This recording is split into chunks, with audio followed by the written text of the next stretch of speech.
Somos simples servos, cumprimos apenas nosso dever. Evangelho de Lucas, capítulo 17, verso 10. Bem-vindos e bem-vindas ao nosso Simplesmente Servos e Servas. Nosso encontro de hoje, temos como convidado o irmão Rafael Santos. Bem-vindo, meu irmão. Muito obrigado, pastor. Muito obrigado, família Ibemeia. Essa oportunidade, realmente, quando eu recebi o convite, né? Eu fiquei assim, falei, caramba, amor, o pastor me chamou lá, e aí? Aí eu falei, vai lá e troca uma ideia com ele. Aí eu falei, então tá bom. Aí eu tô aqui conhecendo ao vivo e a cores essa mesa bonita, essa caneca bacana também. E eu tenho certeza de que o nosso bate-papo aqui vai ser muito bom para o crescimento e expansão do reino. Conte-nos um pouquinho da sua vida, porque você já participou, né, em alguns momentos do louvor, você participa de uma classe de escola bíblica, mas enquanto família Ibemeia, temos pouco contato em função do tamanho, né, da nossa membresia.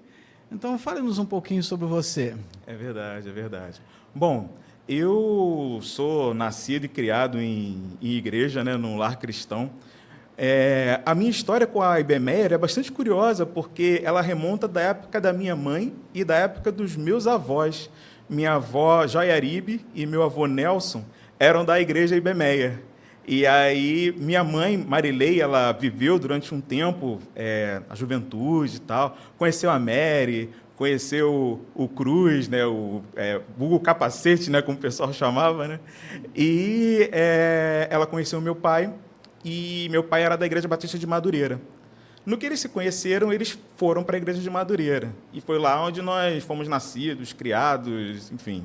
Toda a nossa história ela aconteceu por lá. Foi lá também onde eu conheci, e desde pequeno eu tenho esse contato, né, com a, para mim, eterna tia Ruth, né? Porque ela regia, na época, o antigo Coral Alfa. E aí o coro alfa era onde a gente cantava, onde a gente tinha aqueles momentos onde a gente tocava flauta também, né? Então hoje, quando eu vejo o Pequeno Canto nessa realidade, né, que eu vejo a minha filha podendo participar do Pequeno Canto, eu vejo assim que é um legado muito importante para mim, que se estende hoje para minha filha. E quando nós casamos, na época eu conheci minha esposa lá na igreja de Madureira, e nós viemos morar no Meia. Eu falei, vamos morar no Meia e tal, porque na época meus pais moravam no Meia, então eu trabalho no Meia também, né, ali do outro lado da Rua Getúlio. E lá, na época, a gente falou, onde é que a gente vai ficar, assim, né? Aí nós vimos, na época, o primeiro local onde nós moramos, depois de casados, foi ali na Rua Constança Barbosa. Constança Barbosa é pertinho da Igreja do Meia, né? E a gente já estava, pelo fato de a gente estar se planejando para vir morar no Meia, nós já começamos a comparecer na igreja, né? Então, toda essa história que já vinha da minha mãe, que já vinha da minha avó, eu falei, poxa, tá aí, acho que vai ser uma igreja onde a gente vai dar continuidade, né? Vai perpetuar a nossa história. E aí, então, por conta dessa questão, a gente veio para cá e eu já cheguei assim, poxa... na época eu estava lá em Madureira, eu já participava da equipe de louvor, até por iniciativa própria da tia Ruth, né, que sempre incentivou a gente nessa questão da música, né, e tudo mais. E eu estudei também música, né, não estudei música assim, profissionalmente, mas na época que eu estudei no Pedro II, e aí no Pedro II sempre teve aula de música, né? Nos anos 80, assim, né? A coisa ainda era mais estruturada, assim, né? A gente tinha um bom conhecimento da parte da música. Então, essa estrutura, com a prática da questão de eu sempre participar de uma equipe de louvor associada a essa questão da música, né? Eu sempre participei. Então, quando eu cheguei aqui no Meia, a primeira coisa que eu pensei, eu falei, poxa, eu quero participar da equipe de louvor, né? Aí, na época, eu conversei com a Fernanda, aí ela falou, não, vamos ver e tal, direitinho, não sei o quê, porque a gente já era conhecido da Prata também, né? Então, ela já sabia já que eu tinha um histórico envolvido na parte da música. Então, eu sempre participei na equipe de louvor e queria participar de todas as formas, assim, possíveis e imagináveis, né? Então, quando a gente veio para cá, eu participei também um pouco do Projeto Luz na Calçada, na época ainda que a gente estava recém-casado, né? E aí, conforme foi chegando a Rafaela, né, foi a nossa mais velha, nós temos 2 filhas, Rafaela e Cecília, Rafaela está com 7 e Cecília está com 2 agora. Então, quando Rafaela chegou, e depois quando a chegada da Cecília, os meus intervalos com a música, eles começaram a ficar um pouco mais espaçados, né? Não é que eu não tenha participado mais, eu até participo, eu ainda recebo os convites, mas eu preciso conciliar mais a questão da logística com a esposa, né? Para que a gente consiga tá junto, porque exatamente por conta dessa questão também, né? A minha esposa ela recebeu um convite no sentido de estar participando da classe de pais que auxiliam durante a ida do pessoal lá na EBD. Então, as crianças elas vêm para a EBD e aí os pais eles ficavam, cada um tinha a sua própria escola bíblica e tudo mais, mas a Francine, na época, fez o convite para a Raquel e ela falou, poxa, por que a gente não monta aqui uma EBD voltada para os pais, né? Para que a gente consiga dar essa estrutura para os pais, né? Porque todo mundo ali, de alguma forma ou de outra, foi marinheiro de primeira viagem alguma vez, né? Então tem sempre uma história para contar, tem sempre uma estrutura para tá se desenvolvendo, né? E esse momento em que a gente está lá, eu brinco dizendo que eu sou... Antes eu era do Ministério do Louvor, né? Então era eu que estava mais ali, né? Precisando do suporte. Hoje em dia já é o contrário, né? Hoje em dia a minha esposa, ela é a professora, né? Uma das professoras, junto com a Itiara, nesse ministério envolvendo os pais das crianças, e eu sou o rapaz do suporte, né? E nas horas vagas, quando dá um pouquinho, eu procuro participar procuro não me afastar da música, né? Então, assim, eu gosto de cantar no madrigal, eu participo da equipe de louvor também dentro desse período. Atualmente eu fui convidado para participar do Conselho Fiscal também, né? Então, tem sido umas responsabilidades que, para mim, têm sido bastante edificantes. O seu professor assistente, então, da classe? Eu diria que eu sou o homem que dá o pitaco, entendeu? Porque quem faz o trabalho pesado, o serviço mais quem estuda efetivamente, né, e tal, é a minha esposa. Teve uma vez e foi até legal, seria até interessante a gente voltar a praticar isso, que nós sentamos juntos para estudarmos a respeito de um determinado tema. Nós estamos vendo hoje o livro de Provérbios. E aí...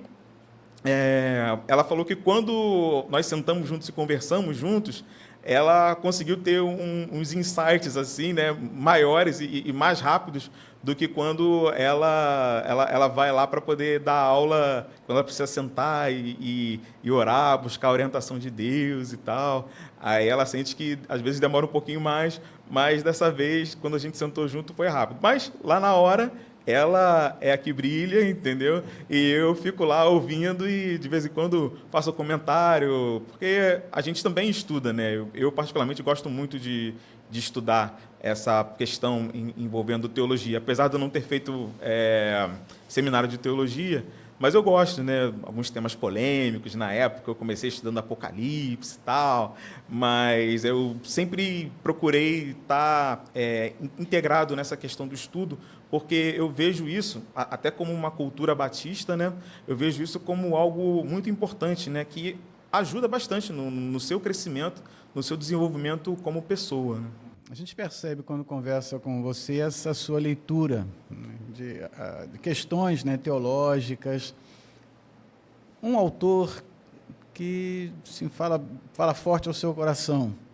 Eu gosto bastante de leitura do C.S. Lewis. Inclusive, nós tivemos uma época, né, em que, orientado pelo senhor, né, e por outras pessoas também, nós tivemos um clube de leituras, né? E aí foi legal, porque nesse momento nós pudemos ir para além da nossa caixinha, né? Pudemos ver autores como Chesterton, né, que tem conseguem agregar para dentro do meio acadêmico. É porque, assim, normalmente, quando a gente está dentro de um ambiente denominacional, a gente tem automaticamente os autores que acabam vindo junto, né? D.A. Carson, enfim, vários autores que a gente está acostumado por estar envolvido dentro dessa nossa realidade. Mas para quando a gente vai para o meio acadêmico, quando a gente expande nossos horizontes para além disso, nós vemos que as denominações, elas não é que elas caiam por terra, mas é porque, como todos estão unidos no propósito do entender mais a respeito do insofismável, a respeito do divino, a respeito do transcendente, então todos estão juntos nessa proposta, né? Então você acaba tendo a oportunidade de, inclusive, ver autores diferentes, né, daqueles que a gente está acostumado a ver, porque são oportunidades que eu vejo como formas que Deus tem para falar ao nosso coração. É claro que, assim, quando a gente fala isso, é preciso também ter muito cuidado, porque quando a gente é, por exemplo, recém-convertido, ou, por exemplo, recém-chegado na igreja, recém-chegado às questões doutrinárias, então, assim, se a gente começa a ver um vento maior de doutrina, a gente corre o risco de realmente acabar sendo levado por diversos ventos, entendeu? C.S. Lewis pode assustar um novo convertido, né? Cartas de um Diabo a seu Aprendiz não é um bom tema, assim, quando a gente vê num livro, né? A gente pensa, cara, olha, será que esse homem tem alguma coisa boa para falar? Pode vir alguma coisa boa de C.S. Lewis? Também aquele... Gente, Senhor dos Anéis, Tolkien também, né? C.S. Lewis e Tolkien conversavam, trocavam ideias, e um era católico e o outro era de uma outra denominação, não era católico. Então, assim, é legal, né, quando a gente percebe que no meio acadêmico, quando a gente vai para além da nossa rotina do dia a dia, quando a gente, de fato, quer buscar um aprofundamento, a gente consegue ver que está todo mundo mais ou menos ali no mesmo barco, né? Hoje em dia eu tenho procurado estudar um pouco mais também a respeito das raízes da fé. Então eu tenho procurado ver também mais a questão a respeito dos judeus messiânicos. E aí eu não vejo muitos judeus ortodoxos, porque eu acho que os judeus ortodoxos eles já destoam bastante, entendeu? Os judeus messiânicos eles têm a sua perspectiva por termos um ponto em comum no Mashiach, né? No caso, no Messias. E ainda assim também precisamos, né, por conta dessas questões, né, ver onde podemos nos aproximar, né? Eu acho que o grande barato é esse, né? Ele passa muito por isso. Numa cultura hoje em dia que nós temos de dicotomia, né, onde as pessoas querem cada vez mais ver o seu lado, ver essas questões separatistas, o meu é importante porque e o meu é importante porque, cada um vendo o meu e o meu. Se a gente puder ver o nosso, se a gente puder ver pontos de contato, a gente, vai crescer muito mais e vamos ter uma riqueza de detalhes que, por exemplo, quando a gente está ouvindo uma pregação do pastor Purinho, então também uma pregação do pastor Pedro, em que a gente vai vendo aquele pano de fundo, né, que normalmente é usado para poder montar o sermão. O importante é você levar a edificação para a igreja. Mas para você levar a edificação para a igreja, você precisa levar a Bíblia. E para você levar a Bíblia, você precisa levar o contexto da Bíblia. Para você levar o contexto da Bíblia num intervalo de tempo pequeno, é difícil. Então, assim, às vezes são pequenas frases, pequenas palavras que ajudam a montar aquele contexto, mas se você vai fazer uma análise mais aprofundada naquela pequena frase que ajudou a contextualizar, nossa, você vê que é um mundo assim fantástico. E você vê que Deus vai atuando nessas diferentes maneiras, nessas diferentes áreas, nesses diferentes contextos, e você vê que o Deus de Abraão, Isaac e Jacó é o mesmo Deus de hoje, e será o Deus de eternamente. E independente das formas como a gente quer, por exemplo, entender a questão de Apocalipse, era muito engraçado, porque eu falava com o pastor Purim, né? Pastor, o que o senhor entende do fim dos tempos, né? Aí ele, não, ele tem a posição dele e tal, aí eu tinha a minha posição, que era diferente. E aí agora a gente também teve a oportunidade de ver o irmão Valtair, né? Irmão Valtair Miranda, que tem uma outra posição, que eu fiquei olhando assim e falei, nossa, como é rico, né, o ambiente onde Deus se faz presente. E por conta dessas etapas, dessas evoluções, a gente vê que as coisas, na verdade, elas não precisam ser contraditórias, elas não precisam ser um embate, não precisa ser a minha opinião contra a sua opinião. Até porque, se a gente for pensar, por exemplo, em questões apocalípticas, o que tiver decidido já está decidido, entendeu? O que vai ser, vai ser. Aí eu fico brincando porque tem um irmão amigo meu, que chama Fernando Andrade. E a gente também é nascido e criado de Madureira. Então, a gente já tem essa questão da conversa, né? Então, eu falo para ele assim, rapaz, Quando chegar no reino milenar, porque eu creio no reino milenar, né? Quando chegar no reino milenar, rapaz, a gente vai ter muito papo para conversar, entendeu? Eu vou passar um milênio te perturbando, falando, tá vendo? Eu te disse. E assim a gente vai levando dentro desse ambiente gostoso, entendeu? Onde as coisas podem ser complementares, a gente pode entender uma visão, por exemplo, um pouco mais amilenista, para um determinado contexto ou para um determinado momento, a gente pode entender uma visão do milênio, também trazendo um contexto para a igreja, também trazendo uma importância para a igreja, porque tudo, no final das contas, você consegue analisar e levar uma palavra para a igreja, entendeu? Porque eu acho que esse é o principal ponto, né? É a edificação do corpo de Cristo, né? E não somente a gente ficar ali discutindo o sexo dos anjos, né? Digamos assim, que também é um assunto polêmico. Então, teologia não é coisa para pastor? Não, rapaz. Teologia é o não nosso esporte, já diria o Bilbo Talk, não estou fazendo propaganda. Estou fazendo propaganda aqui. Rapaz, lá em casa a gente tem Bíblia de tudo quanto é jeito, vários. O pessoal chega lá em casa e vê uns armários assim, aí fala, caramba, eu nunca vi tanta Bíblia na casa de alguém. Acho que da última vez que eu vi foi na casa do pastor. Porque a gente ama, a gente gosta de estar estudando, de estar aprendendo. Eu volto e meia também, né, nos nossos poucos intervalos, eu gosto de sentar e conversar com o irmão, porque a gente consegue pegar uns exemplos, uns autores, umas nuances, contextos bíblicos, né? Um outro livro também que estava falando a respeito de contexto do Antigo Testamento e contexto do Novo Testamento. Esses livros eles são fantásticos, porque você consegue olhar com uma lupa o ambiente em que estava acontecendo aquela situação, o porquê que aquilo estava acontecendo e como Deus agia dentro daquela circunstância. E as circunstâncias hoje são diferentes. Então, o papel do pastor, realmente, é trazer esse ambiente que foi colocado dentro da Bíblia para uma realidade mais palatável, mais próxima. Mas, na medida em que isso, de alguma forma, impacta o coração da pessoa, eu não vejo assim uma necessidade de... vou fazer seminário, preciso fazer seminário, ou eu só vou estar plenamente conhecido ou plenamente satisfeito quando fizer seminário. Eu confesso que eu pensava assim durante muito tempo, mas não é por causa disso, ou não é por causa dessa questão do seminário, que você não vai começar a querer se enveredar dentro desse ambiente, entendeu?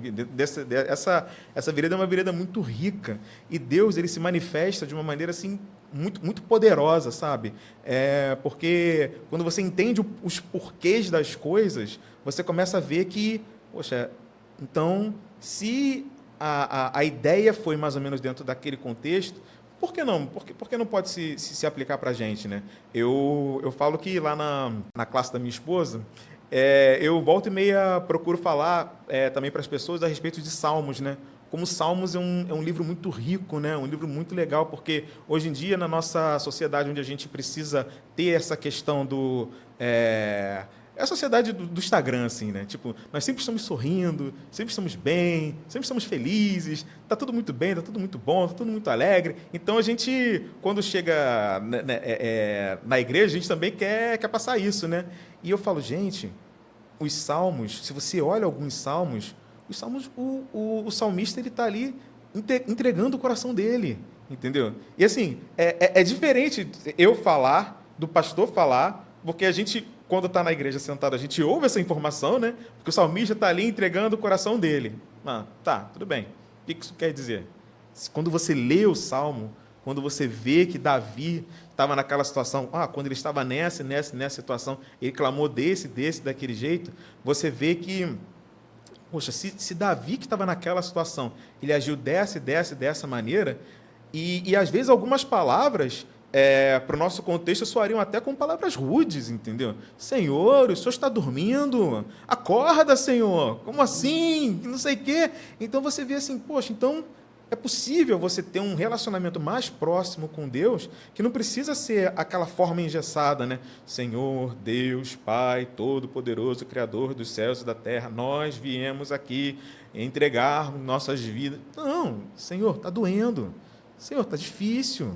Estou com raiva. Estou com raiva. Estou chateado. Por que isso acontece comigo? Ele reclama muito, assim, tipo, os maus não sofrem. Como é que pode um negócio desse? Eu sou justo e eu estou sofrendo e os maus não sofrem? Que história é essa? Pô, isso não faz sentido, entendeu? O próprio Eclesiástico também, né? Eclesiástico não, né? Eclesiástico é um outro livro. Deixa para lá, deixa para outro podcast. Mas Eclesiastes também fala, né, a respeito dessa questão. Eclesiastes é muito fantástico, porque ele fala assim, eu tenho um canal muito legal, eu esqueci o nome dele agora, eu vou lembrar depois, mas ele agora está até traduzido para o português, que é o Bible, alguma coisa... acho que é Naked Bible. Não, Naked Bible é outro. Mas tem um canal que tem uns vídeos onde eles vão contando a respeito das histórias e eles falam a respeito da história de Eclesiastes. E Eclesiastes é um negócio fantástico porque ele vai trabalhando a ideia de que assim, a vida é como se fosse é tipo uma caixinha onde você coloca uma bolinha, solta uma bolinha em cima e aí tem vários preguinhos. E aí, embaixo tem vários finais diferentes. Então, enquanto que no livro de... Gente, eu esqueci o nome do livro. O outro livro anterior, Provérbios. Enquanto o livro de Provérbios é um livro assim, onde ele procura te passar uma base, procura te passar a importância, porque é importante você saber. Creia no Senhor Jesus, porque vai dar certo. Creia porque o Senhor está na frente. O Senhor guia, o Senhor faz, o Senhor acontece. Isso é muito bom. Quando você chega em Eclesiastes, ele fala assim, olha, meu amigo, o Senhor Jesus é muito bom, creia no Senhor Jesus, porque é a melhor coisa que você pode fazer da sua vida, entendeu? Porque a vida é assim, ó. Aí você vai, solta a bolinha bate num preguinho, bate no outro, bate no outro, bate no outro, cai, você está achando que vai para um lugar e vai para o outro, e aí daqui a pouco, quando chega no final, você tem assim, tipo, duas caixinhas, tipo, vida e morte. Aí a bolinha está inclinada para cair para a vida, e daqui a pouco, pum, ela cai para a morte. Aí você fica, cara, como é que pode isso? Então, para você entender, para você desenvolver a sua maturidade cristã, né? Que Deus está presente e Deus é todo-poderoso em todas as circunstâncias. E aí a gente está vivendo nessa questão instagrâmica, assim, do tipo, dos sorrisos, e quando vem o baque? Quando vem a pancada forte? E quando te derruba mesmo, de você ficar no chão ali chorando? Deus está ali do seu lado? Está mesmo? Você tem certeza? Aí fica aquela dúvida, né? Poxa, eu não sei. Cara, olha... Vai aparecer chorando, vai aparecer descabelada. Será que vai aparecer essa foto? Entendeu? E aí você vê em Salmos uma forma de você expressar isso, que você pode simplesmente sentar e falar, olha só, eu não tenho a menor ideia de expressar isso, mas isso que o salmista escreveu fala tanto ao meu coração, porque eu me identifico tanto com isso, que eu simplesmente preciso orar o salmo. Durante muito tempo eu passei a fazer isso. Eu comecei a orar os salmos. Eu falei, Senhor, está difícil, os maus não sofrem, e a gente aqui está nessa situação, mas... Aí é interessante, né? Porque sempre tem o vírgula, né? O mais de Deus, né? O porém, né? Mas eu confio no Senhor. Eu sei que o Senhor se faz presente. Eu sei que o Senhor está nessas circunstâncias, porque o Senhor é todo-poderoso. E por conta disso, eu preciso, e aí é uma necessidade nossa, nós precisamos aprender a descansar. Não é fácil, não estou falando em momento algum que é assim, a coisa mais tranquila do mundo, mas é uma responsabilidade nossa, como cristão, pedir orientação para o Espírito Santo, porque o Espírito Santo fala. Ele fala conosco através da palavra, então ele vai trazer o alento. E ainda que ele não traga o alento, esse é o ponto, né? Ainda que a bolinha caia no ponto da... Fica pro lado, né? Fica pendente. Parece que não está andando, né? Entendeu? E aí se faz mais interessantes questões, por exemplo, ligadas a Jó, que você vê o sofrimento ali, né? Ou então ligadas a... Gente, aquele que no final fala, ainda que a figueira não floresça, ainda que não haja fruto na videira, enfim, o Abacuque. Aí você fala, poxa, ainda que eu passe por todas as situações, todavia eu me alegrarei. E Jó, antes eu só te conhecia de ouvir falar, mas agora eu te conheço, com meus olhos te veem de verdade, né? Por quê? Porque Deus quer estar conosco, quer viver, quer experienciar essas situações, ou melhor, Deus quer, cabe a nós querermos nessas situações, não nos afastarmos de Deus, porque Deus está ligado àquela questão do riso, da alegria, do Instagram, e já que eu não estou vivendo nada disso, nada mais justo que eu vá viver minha vida dissolutamente. Não. O querer de Deus. Exatamente. E aí vem a questão da batalha, né? Do tipo, porque a nossa natureza pecaminosa, ela vai procurar, entre aspas, o conforto, ou ela vai tentar procurar, entre aspas, o pecado, ou então aquela coisa. Mas, de tanto que a gente tem experiências com Deus, faz-se cada vez mais clara aqueles textos do tipo, quero trazer à memória aquilo que me traz esperança. Por quê? Porque foram tantas as vezes que nós passamos por dificuldades e foram tantas as vezes que Deus nos livrou, ou que quando nós passamos por pandemias, passamos por situações, como diz aquela música, a perseguição não parou a igreja, os leões não pararam a igreja. Quando a gente internaliza essa verdade, quando a gente tem isso dentro da gente, a gente sabe que, poxa, eu vou me alegrar. Por mais que eu não esteja com vontade, ou por mais que esse não seja o meu primeiro ímpeto, mas eu vou fazer um esforço no outro sentido, porque eu sei que o meu Redentor vive, eu sei que Deus sabe o que é melhor para mim, e eu sei que a vontade dele é boa, perfeita e agradável. Rafael, a partir desse seu movimento, né, constante de leitura bíblica, de estudo da Bíblia, mande um recado para a nossa igreja, para a nossa família. Querida família IBMEA, não percam as escolas bíblicas dominicais. É muito importante que vocês participem, porque o estudo bíblico ele é fundamental para o nosso crescimento, é fundamental para o nosso desenvolvimento. E mais, eu digo além, não se atenham apenas aos estudos da escola bíblica dominical. É claro, procurem sempre conversar. Pastor Pedro, pessoa sensacional, vai estar à disposição para trocar uma ideia com você, caso você queira dar uma aprofundada dentro de um determinado ponto, aqui ou ali, mas procurem estudar, porque o estudo bíblico ele é eterno, entendeu? É uma coisa que a gente vai sempre estar se desenvolvendo, porque o estudo bíblico, estudar a Bíblia é estudar a palavra de Deus, e a palavra de Deus é Jesus. Então, estudar a Bíblia é estudar Jesus, é conhecer Jesus. E nós conheceremos Jesus por toda a eternidade. Na verdade, a palavra de Deus diz que a vida eterna é essa, que nós conheçamos a Jesus e nós prossigamos em conhecê-lo cada vez mais.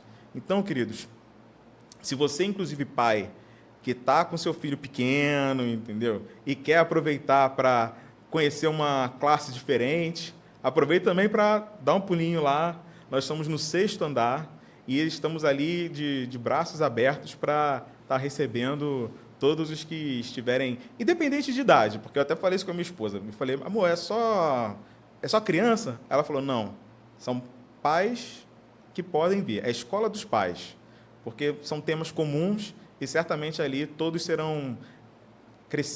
crescerão, todos terão um desenvolvimento para a honra e glória de Deus.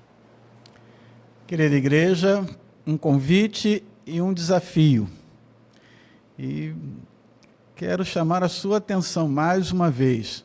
O estudo bíblico e o estudo teológico, esse aprofundamento, não deve contemplar apenas seminaristas ou pastores, ou você, às vezes, cair na armadilha de ficar descansado.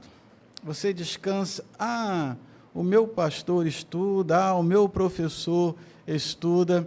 Você é chamado também a assumir esse compromisso e aproveitar as portas que o Senhor tem aberto, aproveitar homens e mulheres que, ao seu redor, no contexto da comunidade de fé, estão dispostos a te ajudar nessa caminhada. Que este convite, esse desafio encontre espaço no seu coração e na sua mente. E Deus nos permitindo, nos encontraremos em nosso próximo Simplesmente Servos e Servas.